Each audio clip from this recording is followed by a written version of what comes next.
lançando um novo livro, né? No próximo dia 6 de agosto, o lançamento do livro O Menino de Asas Invisíveis. A obra é a terceira escrita pelo jornalista e mais uma voltada para a infância e a juventude. O primeiro livro deste gênero, lançado por ele, foi A Princesa do Olhinho Preguiçoso, que eu tenho em casa, inclusive, um livro muito bacana, muito legal. Até falava com ele aqui em off, antes da gente entrar no ar, que tô guardando com muito carinho pra ler pro meu Pedrinho quando ele tiver entendendo. As figuras ele já vê, o livro ele já... É importante a gente propiciar isso para as nossas crianças também.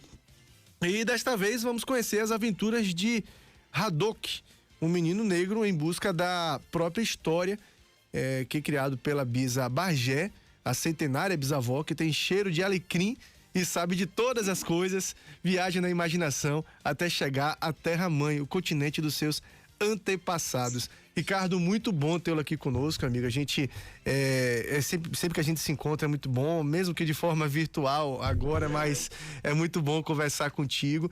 E bom ver que sua carreira de escritor está deslanchando, né? Está chegando aí já ao seu terceiro livro, lançamento no próximo dia 6 de agosto. É muito bom a gente ver os colegas e amigos enveredarem por outro lado que gostam também. Eu acredito que a escrita esteja nesse lugar para você, né? Tem a nossa profissão, que a gente ama o que faz, mas dentre os hobbies acaba surgindo uma nova profissão também, que é a profissão de escritor. Como é que foi isso para você? Como começou essa carreira de escritor e, sobretudo, falando de crianças, né? Falando para o universo infantil, que é algo que você gosta muito. Bom dia, muito bom tê-lo aqui conosco no Bom Dia Feira. Bom dia, Fernando, mais uma vez, obrigado pelo carinho aí, pelo espaço, né? Pela possibilidade de estar aqui conversando com o seu público. Um bom dia a todos aí ligados no programa, né? Em toda a Feira de Santana e região, enfim. E pelo mundo também, né? Pela internet, afinal de contas, estamos aí falando para o mundo inteiro. Eu quero agradecer esse espaço mais uma vez. Estava brincando com você aqui antes, né? Tá virando uma tradição essa. Sempre que eu vou lançar o livro, apareço aqui para falar dele. Enfim, é muito bom. Obrigado mesmo a toda a casa, a direção, pela oportunidade.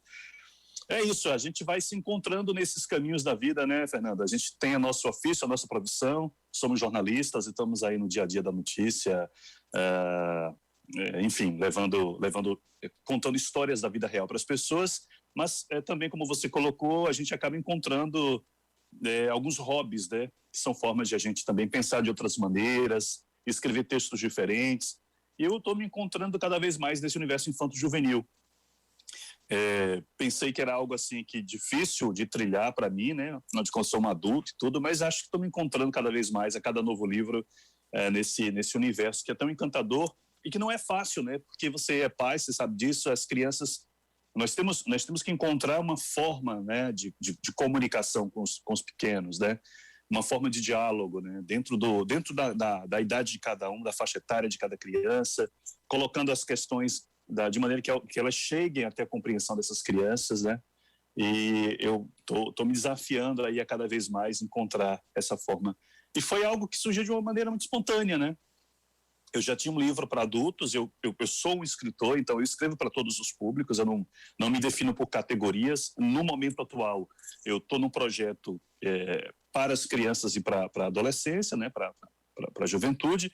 Mas eu sou um escritor, então eu escrevo para todos os públicos e depois de ter lançado o meu primeiro livro para adultos, né, o Curioso Destino de Rita Quebra-Cama, eu fui procurado pela editora para fazer um livro para crianças. Eu falei, bom, então vamos lá, vamos encarar esse desafio, porque também é uma maneira de a gente estar desafiando os nossos limites, né? Foi assim que nasceu essa minha, vamos dizer, esse meu trilhar pelo universo infanto-juvenil.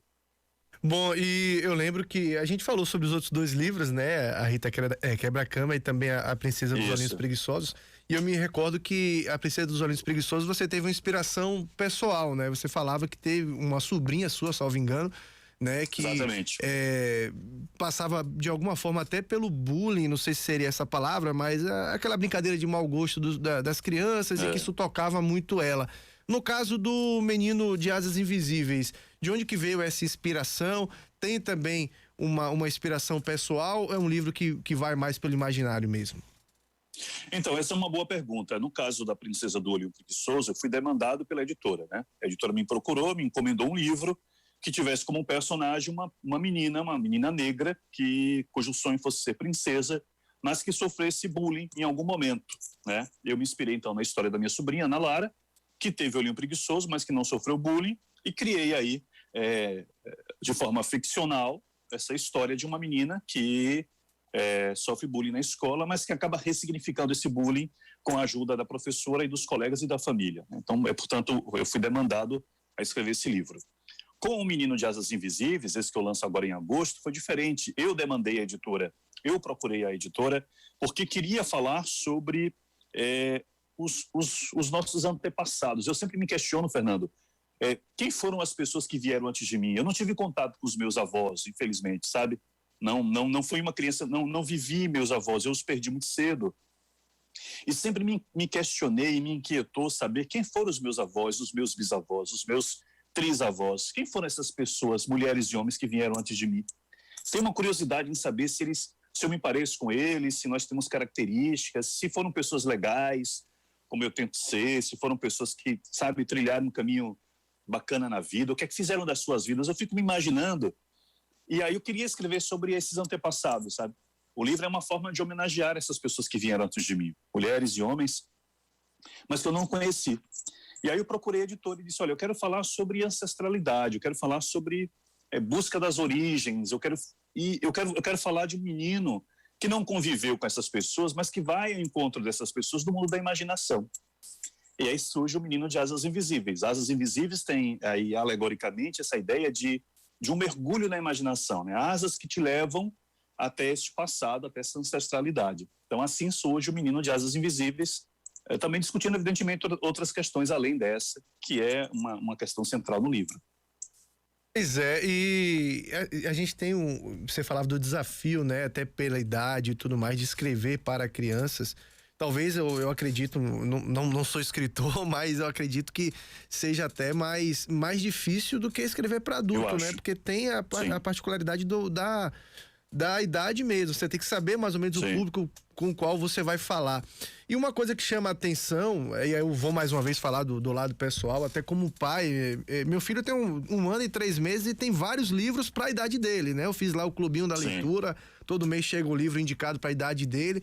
E a parte sensorial para a idade dele é muito importante, as figuras, os desenhos.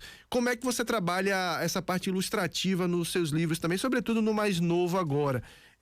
Até porque eu vejo aqui que tem uma técnica até diferente, né, do ilustrador e design gráfico Jorge Lopes, que utilizou a técnica de pintura manual. O que é que isso traz de sensação para a criança? De que forma que isso ajuda também a aprender a criança na própria história ali? Olha só, Fernando, como é que acontece? Assim, os ilustradores são artistas, você sabe, né? São artistas visuais, são pessoas que têm, enfim, as suas próprias referências, que têm os seus próprios elementos e eu respeito muito o trabalho desses artistas, da mesma maneira que foi com A Princesa do Olhinho Preguiçoso, com Heitor Neto. Tem uma técnica diferente, já é um cara que trabalha mais com as ferramentas mais digitais, enfim. George é um outro tipo de ilustrador, de artista visual, que trabalha com técnicas, com a mistura de técnicas. Então ele fez um livro todo pintado à mão, né? Então ele fez os desenhos tudo à mão, né? Todas as personagens, o Hadouken, a Bisa Bargé, ele pintou toda a África à mão. Evidentemente que ele fez uma pesquisa anterior, mas foi tudo feito à mão mesmo, com tinta nanquim, né? Então, todos os traços, os olhos, as cores, as roupas, o formato das nuvens, o movimento das ondas, tudo ele fez à mão, pintou à mão mesmo como um trabalho de escola. Depois disso, aí sim, ele recorreu à técnica da digitalização, é uma técnica nova, jogou tudo isso para o computador, e aí ele foi elaborando essas pinturas, né? Então ele fez essa mistura de técnicas, essa miscelânea entre técnicas. Eu interfiro muito pouco nesse processo. Eu não gosto de interferir no processo do artista, porque eu enquanto também artista, criador, né, de personagens, de histórias, eu me coloco nesse lugar, assim, sabe? A gente não gosta de ter alguém o tempo inteiro nos questionando sobre a nossa forma de trabalhar. Imagina você escreve um livro e toda hora alguém fala, não, mas por que você não bota essa palavra? Mas por que você não faz essa frase? Eu não gosto disso. Eu acho que nós somos livres para criar e temos que ter liberdade para criar. A única coisa que eu faço com os ilustradores, quando a gente senta para conversar, eu apresento a história, e digo como eu quero o personagem. Eu quero o Hadouken dessa maneira. Eu quero que ele seja um menino preto, eu quero que ele tenha lábios grossos, nariz grosso, eu quero que ele tenha cabelo crespo, eu quero que ele seja feliz sendo assim. A Bisa Bagé é uma senhora centenária, eu quero que ela seja uma referência do que é a África. Então, que ela tenha na roupa dela os elementos referentes à África, as cores, as texturas, sabe? Pronto. E aí eu entrego esse meu material a ele e ele desenvolve. É curioso que quando o livro chega, a impressão que eu tenho é que eu teria feito daquela forma. Fosse eu um artista, eu teria feito exatamente, eu não mexo, sabe, assim, não, eu falo, poxa, parece que a gente, o tempo inteiro estava em contato e não estava. Então, eu acho que é isso, é esse processo de criação. Não acredito em coincidências, não, eu acho que há um projeto aí superior guiando os caminhos, né, numa toa a gente vai encontrando aqui um ilustrador que tem um perfil mais parecido com o livro, depois um outro, enfim, é assim que a coisa acontece, dessa forma muito natural.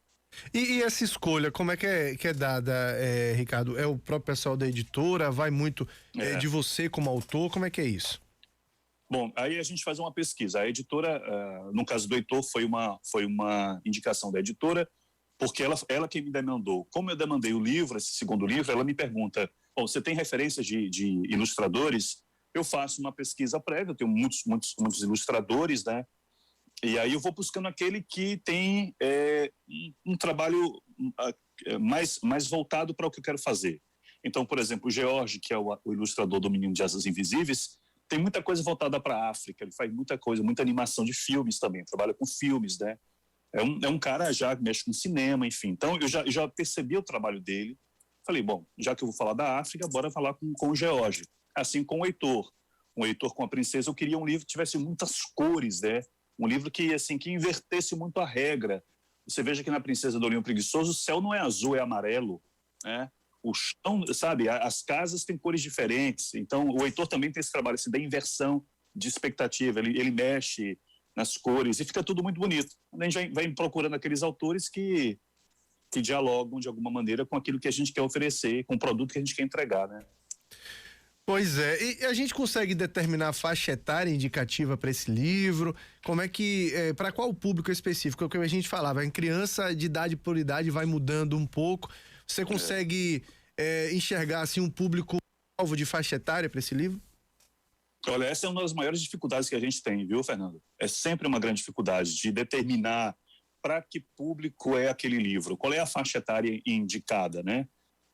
Ou recomendada. Foi a mesma dificuldade que eu tive com a Princesa do Olhinho Preguiçoso, porque eu fui me surpreendendo. Alguns pais começavam a me dizer que já liam aos 3 anos dos filhos. Você veja, Taíque, por exemplo, que é a minha colega do jornal, tem a filha Isabela, que vai fazer 2 anos agora, daqui a alguns poucos dias. E Isabela já sabe a historinha da Princesa do Olhinho Preguiçoso. Então ela pergunta, ela vai contando, soltando palavras. É uma criança de 2 anos. Eu recebi relatos de mães de filhos de 12 anos de idade que estão lendo o livro. Uma mãe mandou para mim uma foto do filho, que é uma pré-adolescente com 12 anos, sentado, com o celular de lado, olhando o livro, lendo o livro. Quer dizer, é difícil você estabelecer qual é a faixa etária. A editora trabalha muito com isso, porque precisa, né, nessa coisa dos contatos comerciais, por exemplo, com as escolas, com as livrarias, com os pontos de venda, precisa definir. Então, eu costumo dizer que o livro vai dos 2 aos 12. Sabe? Porque, assim, é uma linguagem fácil. Se a criança ainda não lê, tem um pai ou a mãe que pode ler. Quando ela começa a ler, já vai sozinha, porque não tem nada muito complexo do ponto de vista de texto. Mas ele se encaixa nessa janela ampla dos 2 aos 12 anos. Bom, você citou aí a Princesa dos Olhinhos Preguiçosos e do Olhinho Preguiçoso, e ele está concorrendo ao troféu de melhor livro infanto-juvenil no 63º Prêmio Jabuti, que é referência entre os prêmios literários no país. Quais os impactos do alcance que essa obra teve? É claro, a pergunta inicial é como é que é para você receber, né, essa indicação, e até que ponto isso te estimula até como escritor também. A gente sabe, já são 3 livros, mas você vê mais ou menos que um filho fazer tanto sucesso talvez seja algo que estimule bastante também, né, Ricardo? Sem dúvida. Olha, eu vou te falar com muita franqueza, assim, sabe, com muita honestidade, e não seria diferente, eu sou sempre muito franco no que eu digo. Assim, eu não tinha muita expectativa do ponto de vista de penetração do livro quando eu lancei A Princesa do Olhinho Preguiçoso. Porque quando eu fui procurado pela editora e eu escrevi a história inspirada na minha sobrinha, o que eu queria sem nenhuma demagogia aqui, era escrever uma história de uma menina negra. Sabe, eu não pensava que o livro ia figurar entre os mais vendidos, ou que o livro fosse adotado por tantas escolas, ou que ele fosse ser indicado. Eu não pensava nisso. Isso foi um caminho que se deu de uma forma muito, muito natural, assim, sabe? Isso é muito curioso. Uma vez um autor me disse isso: o livro, quando ele precisa acontecer, ele acontece sozinho, independentemente da nossa vontade. Às vezes você nem dá muito por ele, mas ele acontece e não há uma explicação muito razoável para isso. É claro que eu queria que o livro fosse um sucesso, é claro que a gente quer vender, é claro, mas mais do que isso, eu queria que as pessoas conhecessem a história da Lala. E aí, quando eu vi, o livro estava traduzido, né, para 2 outros idiomas, para o inglês e para o espanhol, estava sendo vendido lá fora e foi indicado para o Jabuti. As editoras, elas têm a possibilidade de, dentro do seu catálogo de livros, indicar alguns para o Prêmio Jabuti, que é um prêmio nacional importantíssimo, né? E a Mojubá fez a escolha da Princesa do Olhinho Preguiçoso, sem que eu soubesse. Quando eu soube, o livro já estava lá figurando entre os indicados. É muito importante, é um motivo de muito orgulho, mas eu tenho muitos pés no chão. Só o fato de ser indicado já é muita coisa para mim. É muito bom saber que você está lá concorrendo com grandes autores com muito mais tempo de estrada do que você, com um livro, sabe? Nossa, tem tanta gente boa aí nas indicações, eu tô lá no meio, muito modestamente, esse cara de Serrinha aqui tá lá no meio desses grandes, sabe? Eu não fico também pensando, Fernando, quando não, eu vou deixar acontecer, se tiver que ser, será nosso e vai ser muito bom. E você tá em produção acelerada de livros, né? A produção me passa aqui, você, além, né, dos outros 2 já lançados, esse que será lançado agora, tem livro para lançar esse ano, já tem livro previsto para 2022. Queria que você falasse um pouco sobre esses planos, Ricardo. Tem mais livro esse ano, livro para o ano que vem? Como é que é isso? Tem. Pois é, rapaz, essa pandemia aí, se por um lado ela nos deprimiu, né? Se por um lado e ainda nos assusta porque ela ainda está por aí, por outro ela serviu como um combustível para a criação, pelo menos comigo foi assim. Então eu produzi muito na pandemia. Eu escrevi esses 3 livros infantos juvenis durante a pandemia. Vem o próximo, o Radu, que a gente lança agora no início de agosto, e em outubro já vem o terceiro, né, que é uma trilogia: A Princesa do Olhinho Preguiçoso, O Menino de Asas Invisíveis e Deu a Louca na Bicharada, que é esse que vai ser lançado agora em outubro, que é também um livro com o menino negro, que é Dudu, que Dudu tem uma voz muito fina, e ele tem vergonha da própria voz, e ele se cala, então é como se ele não tivesse voz. Só que aí ele vai ter contato com os bichos da fazenda da avó, do sítio da vovó, e vai descobrir que os bichinhos têm cada um o seu jeito, cada um emite um som diferente, que é legal ser assim, do jeito que é, sabe? E os animais não têm vergonha do som que emitem. É uma forma de lidar com as suas próprias características, entender a naturalidade das coisas, e que é muito bacana ser diferente do outro. Então essa é a mensagem do Deu a Louca na Bicharada, que vai ser lançado em outubro. E aí no ano que vem, já no início do ano, a gente lança o Romance, que aí já é um romance para adulto, é uma coisa bem diferente, que já estava aí no forno há algum tempo. Ou seja, é uma coisa atrás da outra, né? A gente não para, tá? Enquanto isso, em paralelo a isso, a televisão também, que já demanda muito da gente, né? Rapaz, isso que eu ia lhe perguntar, como é que você consegue se dividir assim? Porque a gente se conheceu em ambiente da televisão, né? Trabalhei aqui na afiliada da TV Subaé e sei o que é ambiente de televisão, o que é o trabalho, né, de televisão. Foram 6 anos intensos demais. Você comanda, né, as manhãs na TV Bahia, junto com nossa querida amiga Taíque, enfim. E a gente sabe, acorda muito cedo, assim como a gente aqui, a gente 6 horas está no ar também, acorda muito cedo, é um trabalho exaustivo, um trabalho muito intenso, você entra ali, parece que é um universo paralelo, você não consegue ter muito, né, contato com o mundo exterior, porque é muito intenso, aquilo te puxa muito. E fora isso, quando tá em casa, naturalmente faz parte da nossa vida. Tá se informando sobre as coisas, tá assistindo também, tá lendo também. Como é que você encontra espaço para escrever, rapaz?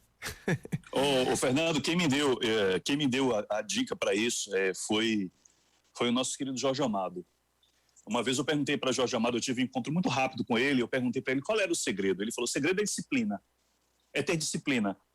E aí eu guardei aquilo, isso é um mantra para mim, sabe, a disciplina, porque a gente não faz uma coisa só na vida, né? A gente faz muitas coisas, a gente precisa viver, enfim, produzir, criar coisas, encontrar formas também alternativas de ocupar o nosso tempo, né? Então, o que é que eu faço? Eu tenho disciplina. Eu, quando estou na televisão, eu estou na televisão. Eu sou apresentador, eu sou jornalista, né? Eu esqueço o meu lado escritor, enfim. Eu foco muito no que eu faço, com muita responsabilidade, com muito cuidado, e eu sou o jornalista. Quando eu saio da televisão, eu viro a chave e eu entro no modo escritor. Então, eu vou para os meus livros e mergulho nas minhas histórias e nos contatos com as editoras, com os ilustradores e tal. Em um momento do dia eu paro, e aí eu volto a ser o jornalista, que eu volto a me informar e tudo. Então, é tudo muito... acho que o grande, no caso, assim, no meu caso, o que explica isso, essa capacidade talvez de fazer essas coisas todas, é entender que eu preciso ter foco nas coisas e ter a disciplina para fazer cada coisa, né? Então, encontrar tempo eu encontro, né? Eu vou buscando os tempos, os espaços que me sobram para escrever, porque é uma coisa que eu gosto. E quando você gosta, você encontra formas, você encontra tempo, né? Sabe, no intervalo, numa consulta médica, no dentista, você está ali escrevendo alguma coisa, ou já está lendo, sabe? Ou no celular, eu tenho uma ideia, já vou colocando no celular, ou gravo um áudio para não esquecer da ideia de uma personagem que tive. E é isso, é o foco e disciplina. Não tem muito para onde correr, porque o dia só tem 24 horas, né? E acredito que seja até uma espécie de um treinamento cerebral que você tem, né? Porque eu tiro muito pelo pessoal da música. Claro, a música é um texto muito menor, mas o pessoal fala, não, a música às vezes acontece, acordei com a música na cabeça, acordei. Todo o processo criativo tem um momento de inspiração, né? Tem um momento que você tem uma ideia, dá aquele estalo, e nem sempre é o momento correto, o momento que você vai escrever. Então, até treinar o cérebro para poder ter as ideias certas no momento certo. Isso é curioso, porque quando eu escrevi, por exemplo, Rita Quebra-Cama, eu me lembro bem, esse livro aqui, que foi o primeiro, né? Eu tive uma dificuldade para encontrar o desfecho para Rita Quebra-Cama. Então, rapaz, eu comecei a ficar de cabeça quente, porque eu estava com as histórias todas prontas e a editora me pressionando, cadê a história, precisa da história. E aí chega uma hora que você começa a ficar tenso, porque a inspiração não vem. E ela veio no sonho, eu estava dormindo, e aí eu sonhei com o desfecho da história, eu acordei louco, no meio da madrugada, e saí ligando todas as luzes, corri pro computador e escrevi lá o final da história, e no dia seguinte foi que eu burilei o texto, mas assim se deu, sabe? Nos momentos mais improváveis é que vem aquele insight, né? Aquela ideia genial, consegui, era isso que eu queria, sabe? Assim, não tem a inspiração, ela não diz que horas que ela vem, né? Ela vai chegar em algum momento e tem que estar pronto para não perder esse momento, né? Pois é, eu queria encerrar esse papo falando um pouco sobre o lançamento do livro, né? Vai ser em live, né? Como é que a pessoa pode acompanhar O Menino de Asas Invisíveis, onde acompanhar no dia 6 de agosto. Isso, véspera do meu aniversário, a gente vai fazer o lançamento do livro. A gente vai lançar primeiro nessa live no Instagram, né? Com o George, o editor. A gente vai fazer, portanto, esse lançamento virtual, da mesma maneira que foi o primeiro livro infanto-juvenil, né? Porque a gente ainda não pode, quer dizer, eu não posso correr o risco de fazer um evento presencial e gerar aglomeração, né? Eu falo tanto disso, eu não posso correr esse risco e, portanto, a gente não vai fazer ainda presencial. Quero fazer, mas vou fazer num pacote só, juntando todos os livros quando a situação permitir. E a gente vai então lançar no dia 6 de agosto, às 19 horas, vai ser no meu Instagram e no Instagram da editora, com o George, com outras participações. Eu quero aproveitar e já agradecer a Carlinhos Brau, que é quem faz o prefácio do livro. Brau é um amigo muito querido, eu falei com ele que estava escrevendo essa história, ele gostou, falou, me manda que eu quero ler. E aí quando o livro ficou pronto, eu mandei para ele, escreveu um texto bem bacana e tá lá no prefácio do livro. A professora Mabel Veloso também, que é uma outra querida amiga, que também escreve a apresentação do livro, além do George, enfim, toda a equipe da Mojubá Editora, vai estar todo mundo junto lá no dia 6, lançando, e o livro já vai estar disponível para venda nessa semana do dia 6, a partir do dia 2 de agosto, vai estar lá no site mojubaeditora.com.br ou no próprio Instagram da editora, Mojubá Editora, com as informações, envia para todo o Brasil. A gente ainda não tem muitos pontos de venda fixos, em Salvador somente um, aqui no Shopping Barra, porque a pandemia também não permitiu ainda, né, ampliar esses locais, pontos fixos. Eu queria ter, por exemplo, as pessoas me perguntam, aqui em Feira vende, em Serrinha vende, em Conquista, a gente ainda não tem ainda, né? Vamos tentar ampliar os pontos de venda para que as pessoas possam comprar mesmo nos seus locais onde moram, né? Mas, por enquanto, é só mesmo pela internet ou aqui em Salvador. Ricardo Ismael, amigo, muito bom falar contigo. Nunca mais a gente se encontrou presencialmente, estourou essa pandemia verdade. aí. Acho que a última vez foi lá em Roma mesmo, na canonização da irmã Foi Dulce, né? Roma. De lá pra Tem cá, 2 pô, a anos, gente 2, pulou 3 uma anos, fogueira né? danada, porque a gente chegou no Brasil e começou a sair caso de Covid lá na Itália, né? Exatamente. Logo depois. Exatamente. Logo depois. Mas dizer que foi muito bom aquele momento estar contigo, muito bom falar contigo novamente. Espero que essa loucura passe para que a gente possa se abraçar presencialmente, bater um papo, tomar um café e matar a saudade dos amigos também. A própria Taíque, né? Que é uma amiga que a gente tem em comum também. Muito tempo que eu não vejo a Taíque. Taíque, minha madrinha de casamento, rapaz, eu não conheço nem a Belinha, nem ela conhece o Pedrinho, pra você ter ideia do tempo que a gente não se vê. Mas muito bom falar contigo, viu, amigo? Muito sucesso na sua carreira de escritor. Fico muito feliz em ver essa franca produção que você tá de livros, porque a gente sabe que você tá muito feliz com isso, a gente sabe que é algo que te faz muito bem. E se faz bem aos nossos amigos, faz bem pra gente também. Sem contar que são obras de uma qualidade, realmente, não é porque tá na sua presença, mas de uma qualidade muito grande. Eu conheço os outros 2 livros já lançados, né? O Rita Quebra-Cama e A Princesa do Olhinho Preguiçoso. E realmente são livros realmente fantásticos. Não é porque eu tô falando de amigo, não. É porque eu tô falando agora como leitor. E fico muito feliz mesmo com o seu sucesso, viu? Oh, que bom, Fernando. Obrigado. Fico feliz com suas palavras. Você sabe que é recíproca verdadeira. Quero agradecer mais uma vez aqui a casa, a Princesa FM, ao seu programa, aos seus ouvintes, aos seus internautas também, né, pelo espaço. E é isso. E dizer que em breve tá vindo o Hadouken, mais um livro aí para, enfim, para alegrar as nossas crianças, né? Obrigado mesmo aí. Um abraço a todos. Valeu. Conversamos então com o jornalista Ricardo Ismael.